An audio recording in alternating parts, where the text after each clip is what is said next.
Corona విలయాన్ని కట్టడి చేసిన Covid vaccine నేడు చూపించే దుష్ప్రభావాల్లో నిజముందా? కోవిడ్ వ్యాక్సిన్ల దుష్ప్రభావంపై ప్రపంచ ఆరోగ్య సంస్థ పేల్చిన బాంబేంటి? గుండె, మెదడు, రక్తానికి సంబంధించిన వ్యాధులకు కోవిడ్ వ్యాక్సిన్లకు సంబంధమే. ప్రపంచంలోని 8 దేశాల్లో 9,90,00,000 మందిపై జరిపిన పరిశోధనలో తేలిన నిజాలు ఏంటి? కరోనా వ్యాక్సిన్ తీసుకున్న వారిలో గుండె, మెదడు, రక్తానికి సంబంధించిన వ్యాధులు కలవరపెడుతున్నాయా? అంతర్జాతీయ సైన్స్ జర్నల్ ప్రచురించిన అంశాలేంటి? కోవిడ్ టీకాలో ఏ కంపెనీ తయారు చేసిన వ్యాక్సిన్ ఎక్కువ దుష్ప్రభావాలు చూపిస్తున్నాయి? ఈ విషయాలపై మనతో మాట్లాడడానికి ఆయుష్ హాస్పిటల్స్ ఎండి, ప్రముఖ సీనియర్ కార్డియాలజిస్ట్ డాక్టర్ కోడూరి గోపాలకృష్ణతో open talk with Telugu one. నమస్తే తెలుగు వన్, నేను మీ సుభాకర్. కోవిడ్ వ్యాక్సిన్ సైడ్ ఎఫెక్ట్స్పై మనతో మాట్లాడటానికి Vijayawada Ayush hospitals MD doctor Koduru Gopalakrishna గారు మనతో ఉన్నారు. నమస్కారం గోపాలకృష్ణ గారు. నమస్కారం సుభాకర్. ఈ covid vaccine side effects, vaccine తీసుకున్న వాళ్ళకి ప్రపంచవ్యాప్తంగా రకరకాల దుష్ప్రభావాలు ఉన్నాయని చెప్పేసి రకరకాల వార్తలు, రకరకాల సర్వేలు, దాంట్లో ఎంతవరకు నిజం ఉందంటారు డాక్టర్ గారు? అంటే దాంట్లో కొంతవరకు నిజం ఉంది, కానీ దాన్ని మీడియాలో కానీ సోషల్ మీడియాలో కానీ భూతద్దంలో చూపించే ప్రయత్నం జరిగింది. కోవిడ్ వ్యాక్సిన్ సైడ్ ఎఫెక్ట్స్ అంటే ఏమేమి సైడ్ ఎఫెక్ట్స్ వస్తాయంటే, ఏది వ్యాక్సిన్ తీసుకున్నా సడన్గా రియాక్షన్ ఇచ్చి చనిపోయే ప్రమాదం ఉంది. పెన్సిలిన్ ఇంజెక్షన్ తీసుకోగానే రియాక్షన్ ఇచ్చి చనిపోయారని మీరు వినే ఉంటారు. అలాగే ఏ మందు ఇచ్చినా దాన్ని మా మెడికల్ పరిభాషలో ఎనఫైలాక్సిస్ అంటాం. కోవిడ్ వ్యాక్సిన్కి ఎనఫైలాక్సిస్ వచ్చే అవకాశం 10 లక్షల్లో 6గురికి ఉంది. అది వచ్చినప్పటికీ ఎమ్మటే డాక్టర్లు ట్రీట్ చేస్తారు. అది లాంగ్ టర్మ్గా ఉండే దుష్ఫలితం ఏమీ కాదు. రెండోది సైడ్ ఎఫెక్ట్ ఏంటంటే, మన బ్రెయిన్ నరాలకు సంబంధించింది. అది గిలియన్ బ్యారీ సిండ్రోమ్ అంటాం. అది కూడా చాలా అతి తక్కువ. అది కొన్ని mRNA వ్యాక్సిన్తోనే వచ్చిన పరిస్థితి ఉంది. అన్నిట్లోనూ కాదు. ఫైజర్ వారి వ్యాక్సిన్తో రాలేదు, కానీ మిగతా అమెరికాలో ఇచ్చిన మిగతా వ్యాక్సిన్లతో రావటం జరిగింది. మూడోది ఏంటంటే హార్ట్కి సంబంధించింది. మయోకార్డైటిస్ కానీ, హార్ట్ వీక్ అవ్వటం కానీ, అది అందరూ వినే ఉంటారు. అది రావటానికి అవకాశం 10 లక్షల మందిలో 4గురికి వస్తుందని గుర్తించారు. చాలా తక్కువ మందికి వచ్చింది. అది కూడా మన mRNA వ్యాక్సిన్ ద్వారా వచ్చిన విషయమే, కానీ మిగతా వ్యాక్సిన్తో ఎక్కడా రిపోర్ట్ కాలేదు. ఇంకా అతి తక్కువగా వచ్చేది బ్లడ్లో ప్లేట్లెట్ తగ్గిపోవటం, దాని మూలన కోయాగులేషన్ పెరగటం, అంటే క్లాట్లు పెరిగే అవస్థ, అది కూడా చాలా తక్కువగా ఉంది. మనము ఏదైనా మందు వాడినప్పుడు ఆ మందుకు వచ్చే మంచి ఫలితాలని, ఏ డాక్టర్ అయినా దుష్ఫలితాలని, మంచి చెడు అంటే వైద్యపరంగా ఒక పేషెంట్ ట్రీట్మెంట్ ఇచ్చేటప్పుడు ఏ ట్రీట్మెంటు 100కి 100 పాళ్ళు నయం చేస్తుందని గ్యారంటీ ఎవరు ఇవ్వలేరు. మనం ట్రీట్మెంట్ ఇచ్చేటప్పుడు ట్రీట్మెంట్కి ప్రతి మందుకి ఒక సైడ్ ఎఫెక్ట్ అనేది ఉంటుంది. మనం సైడ్ ఎఫెక్ట్కి దాని వచ్చే మంచి ఫలితానికి, పేషెంట్కి మంచి చేయడానికి మధ్యన లాభ నష్టాలను బేరీజ్ వేసుకుని, ఆ లాభ నష్టాల్లో పేషెంట్కి లాభం అంటే బెనిఫిట్ రిస్క్ కన్నా ఎక్కువ ఉన్నప్పుడే చేస్తాము. అలాగే మనము ఈ రిస్క్ని కోవిడ్ పరంగా చూస్తే, కోవిడ్ జబ్బు వలన వచ్చే రిస్క్ చాలా ఎక్కువ. కోవిడ్ మరణాలు, కోవిడ్ వలన సంభవించినటువంటి డిజబిలిటీ కానీ, మరణాలు కానీ చాలా ఎక్కువ. కోవిడ్ వ్యాక్సిన్ వలన వచ్చేది అది చాలా చిన్నది. దాన్ని భూతద్దంలో చూపించి వ్యాక్సిన్ వద్దు అనుకోవటం కరెక్ట్ కాదని నిపుణుల అభిప్రాయం, నా అభిప్రాయం కూడా. దీని గురించి ఎందుకు అంత చర్చ జరుగుతుందంటే, మన దేశంలో తక్కువ వయసులో ఉన్నవారు మిగతా ఏమీ జబ్బు లేకుండా సడన్గా చనిపోవటం అనేది, అందులోని పెద్ద సెలబ్రిటీసు, పెద్ద పర్సనాలిటీలు ఇండియాలో జరిగిపోతుంది. పెద్ద చర్చనీయాంశం, ఒక భయోత్పాతానికి గురయ్యే పరిస్థితి ఉంది. దీన్ని మన ప్రభుత్వము మనలో మన దేశంలో ఉన్న వైద్య రంగంలో అతి పెద్ద వైద్య పరిశోధన సంస్థ అయినటువంటి ఐసీఎంఆర్ ఒక స్టడీ, అంటే ఒక పద్ధతిగా ఇది నిజమా కాదా అని 30కి పైబడి హాస్పిటల్లో ఒక సమగ్రంగా దాని మీద రీసెర్చ్ చేసింది. ఆ రీసెర్చ్ ఏప్రిల్ 21 నుంచి 2021 నుంచి, అంటే కోవిడ్ ఉన్న టైం నుంచి మొన్న గత సంవత్సరం అక్టోబర్ 23 వరకు, అంటే సుమారు 18 నెలల పాటు ఈ రీసెర్చ్ ఐసీఎంఆర్ ఆధ్వర్యంలో జరిగింది. ఐసీఎంఆర్ ఆధ్వర్యంలో వీళ్ళంతా రీసెర్చ్ ఎవరి గురించి చేశారు? వీళ్ళ దానిలో 18 నుంచి 45 వయసు ఉన్న వాళ్ళు సడన్గా చనిపోయిన వాడికి 729 మందిని తీసుకుని వాళ్ళలో సడన్గా చనిపోవటానికి కారణం ఏంటి, ఆ మిస్టరీ ఏంటని ఛేదించడానికి వాళ్ళు సమగ్రమైన రీసెర్చ్ చేసి కిందటి సంవత్సరం నవంబర్ అక్టోబర్లో దాని రీసెర్చ్ ఫలితాలు వెల్లడించారు. ఆ ఫలితాలన్నీ అన్ని పత్రికల్లోనూ ప్రముఖంగా ప్రచురించబడ్డాయి. ఆ ఫలితాలని ఎవరు దాన్ని పెద్దగా చూపించలేదు, కానీ వ్యాక్సిన్ వచ్చే నష్టాల గురించి మాత్రం భూతత్వంలో చూపించడం జరిగింది. ఆ ఫలితాలు ఏంటది? ఆ ఫలితాలు ఏమైనా వచ్చినాయి అంటే, కోవిడ్-19 వ్యాక్సిన్ మూలన ఫలితం చివరి అంటే వ్యాక్సిన్ మూలన నష్టం ఏం జరగలేదని ఫలితం. కానీ ఫలితాలను వివరంగా లోపలికి వెళ్తే ఈ 18-45 వేల మధ్యన వాళ్ళు 729 మందికి మరణాలకి, ఒక్కొక్క మరణానికి 4 అదే వయసులో అదే రకంగా ఉండే వాళ్ళని తీసుకుని వాళ్ళకి ఒక మనిషికి 4కి, అంటే సుమారుగా 1200 మంది పైబడిన అదర్ ఇండివిజువల్స్ తీసుకుని కంపేర్ చేశారు. అంటే బతికున్న రేషియో 1:4 రేషియోలో కంపేర్ చేశారు. దీంట్లో ఏంటంటే ఎక్కువ కారణాలు ఏం కనపడినాయి అంటే, ఒకటి బాగా సివియర్ కోవిడ్ వచ్చిన వాళ్ళు, సివియర్ కోవిడ్ డిసీజ్ వచ్చిన వాళ్ళలో మరణాలు ఎక్కువ ఉన్నాయని. ఆ సడన్ మరణాలు, ఈ సడన్ వాళ్ళకి ఎఫెక్ట్ అయ్యి రికవరీ అయినా సరే వాళ్ళకి సివియర్గా ఎఫెక్ట్ వచ్చింది. కానీ మనం వెనక్కి వెళ్తే మనకు తెలిసింది ఏంటంటే, వ్యాక్సిన్ కోవిడ్ని ప్రివెంట్ చేయదు. వచ్చిన దాన్ని తీవ్రమైన వ్యాధి హాస్పిటల్లో తక్కువ కాలం ఉండిచ్చేటట్టు మరణాల సంఖ్యని తగ్గిస్తుంది.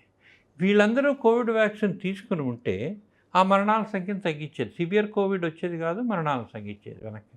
సో ద ఫస్ట్ ఏంటంటే సివియర్ కోవిడ్ ఉన్న వాళ్ళలో మరణం ఎక్కువ మందికి సంభవించిందని.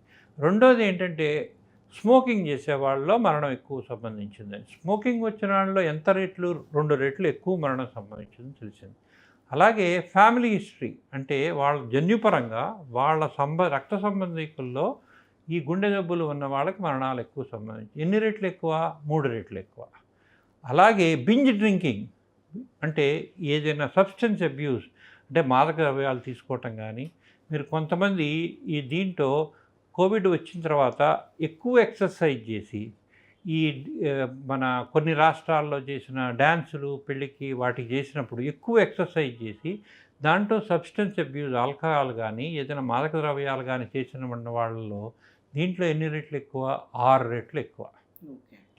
తర్వాత కోవిడ్ వచ్చిన తర్వాత మనందరికీ పేపర్లో వచ్చింది ఏంటంటే severe exercise, unusual exercise. Covid వచ్చిన తర్వాత మన ఇమ్యూనిటీ పెంచుకుందాం, ఎక్సర్సైజ్ చేస్తే బాగుంటుందని సోషల్ మీడియాలో రిపోర్ట్లు చేసి ఎక్కువ ఎక్సర్సైజ్ చేసుకునే వాళ్ళు కూడా జరిగింది. సో ఈ మరణాలు సంభవించిన వాళ్ళలో ఎవరంటే ఎక్కువ మరణాలు సంభవించింది సివియర్ కోవిడ్ వచ్చిన వాళ్ళకి, స్మోకింగ్ చేసే వాళ్ళకి, ఫ్యామిలీ హిస్టరీ ఉన్న వాళ్ళకి, బింజ్ డ్రింకింగ్ అంటే ఎక్కువ ఆల్కహాల్ ఒకే రోజు నైట్ తాగేయటం కానీ, సబ్స్టెన్స్ అబ్యూజ్ ఉన్న వాళ్ళకి, అదర్వైజ్ ఈ ఎక్సర్సైజ్ ఎక్కువ అంచేత ఎక్కువ అనమాట. అంటే మనం సాధారణ దానికన్నా ఎక్కువ ఎక్సెసివ్ ఎగ్జర్షన్ అది ఉన్న వాళ్ళకి వచ్చిందని తెలిసింది.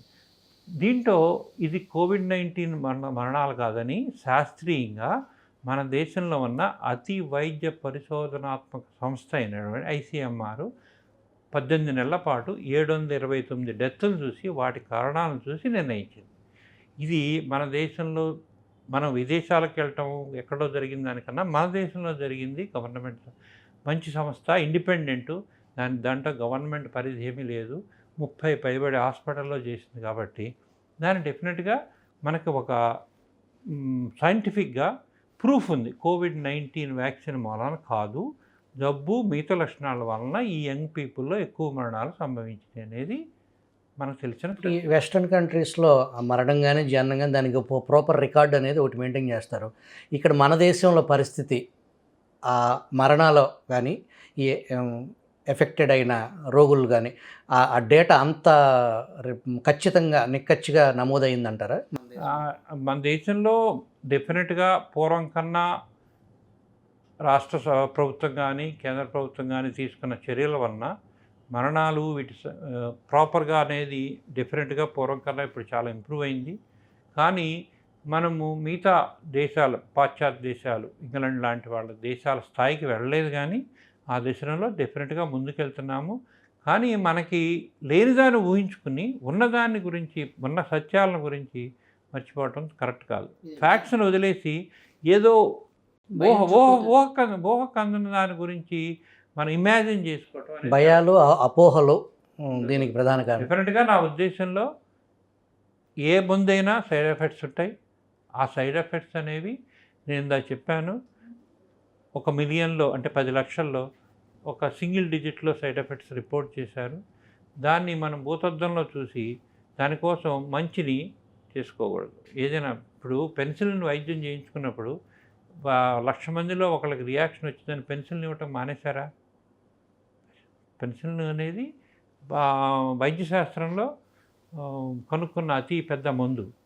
అప్పట్లో సెకండ్ వరల్డ్ వార్లో పెన్సిల్ అనేది ఎంత వాల్యూ ఉందో సెకండ్ వరల్డ్ వార్ గురించి చదివితే ఎవరికైనా తెలుస్తుంది.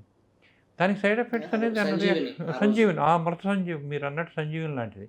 దానికి కూడా ఎప్పుడోకప్పుడు రియాక్షన్ వచ్చిందని పెన్సిల్ వాడటం మానేసామా?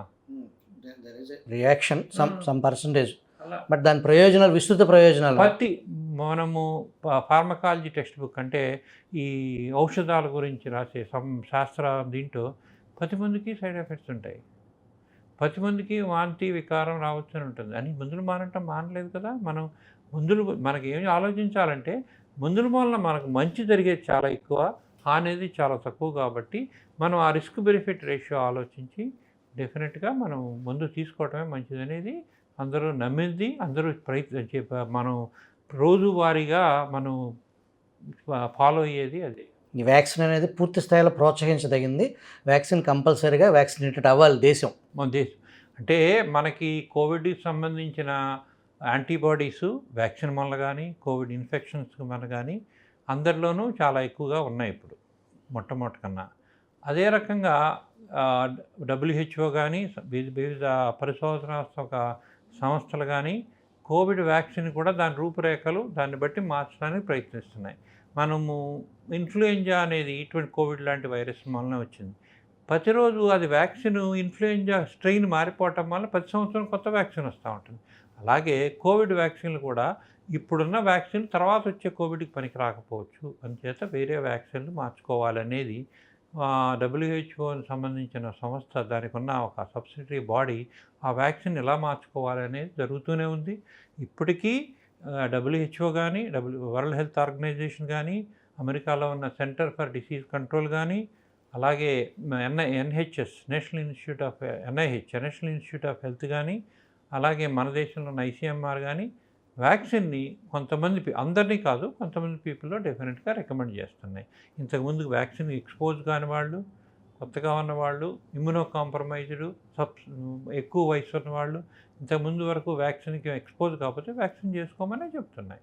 ఇప్పుడు స్టిల్ ప్రపంచవ్యాప్తంగా ఈ కోవిడ్ వ్యాక్సినేషన్ ప్రాసెస్ నడుస్తూనే ఉందంట. నడుస్తుంది, కానీ ఈ ప్రయత్నం వలన చాలా తగ్గిపోయింది. ఇప్పుడు అపోహలు తగ్గిపోయింది. కోవిడ్ ఏమైందంటే కోవిడ్ నెమ్మదిగా ప్రతి పాండమిక్ లాగానే 2-3 ఏళ్ళు ఉండి దాని ఉధృతం కూడా తగ్గిపోయి కోవిడ్ అంటే భయపడే స్టేజ్కి ప్రజలు ఇప్పుడు లేరు.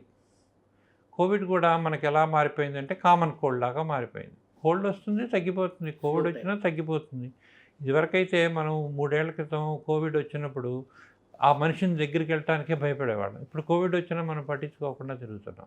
వ్యాక్సిన్ దానికి ఆ విజయం వ్యాక్సిన్ అని అంటారా మీరు? ఖచ్చితంగా ఆ వ్యాక్సిన్ అనేది కోవిడ్ని ప్రివెంట్ చేయదు. ఫస్ట్ కోవిడ్ని ప్రివెంట్ చేసేయాలంటే మాస్కులు కానీ, దూరంగా ఉండటము, అవన్నీ మనం చేయవలసింది.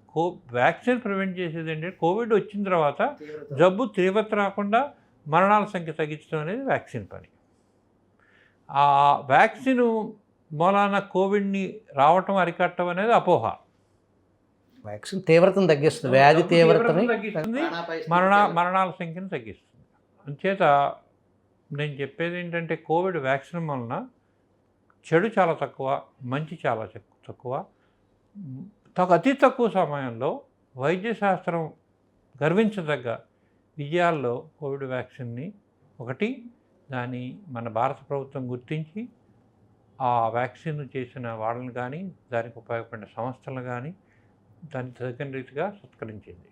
వైద్యుని పర్యవేక్షణలో వైద్యుని ఒకసారి సలహా తీసుకుని వాళ్ళకున్న భయాలని అపోహలను బట్టి వాళ్ళు కనుక ఇంతకుముందు వ్యాక్సిన్ వేసుకోకపోయినా కోవిడ్ రాకపోయినా దాని గురించి సలహా తీసుకుని అవసరమైతే వ్యాక్సిన్ వేయించుకోవటం మంచిది. కానీ ఇప్పుడు కోవిడ్ జబ్బు ఉధృత తగ్గింది, కోవిడ్ మరణాలు అనేవి అసలు మనం వెంట కూడా తగ్గిపోయింది. అందుచేత దాని గురించి ప్రస్తుతం కామన్ కోల్డ్ లాగా ప్రజలు తీసుకుంటున్నారు కాబట్టి వ్యాక్సిన్ కూడా అంత గవర్నమెంట్ ప్రోత్సహించట్లేదు, ప్రజల్లో కూడా ఉత్సాహం లేదు. దాని మూలన దుష్ప్రచారాల గురించి ఎక్కువ ఆలోచించద్దు, అపోహలకి లేకుండా. ఇది కోవిడ్ వ్యాక్సిన్ గురించి డాక్టర్ కోడూరు గోపాలకృష్ణ గారు ప్రజలకు అవేర్నెస్ కల్పించిన విషయంలో వ్యాక్సిన్ అనేది అవసరం, అది దానికి సైడ్ ఎఫెక్ట్ కంటే దాని లాభమే ఎక్కువ అనేది వైద్యుల పర్యవేక్షణలో వ్యాక్సిన్ తీసుకోవటం అనేది ఉత్తమం అని చెప్పేసి భయాలు అపోహలకు తావు లేకుండా వైద్యుల పర్యవేక్షణ ముఖ్యమని చెప్పేసి డాక్టర్ గారు సలహా ఇస్తున్నారు. Thank you very much doctor గారు.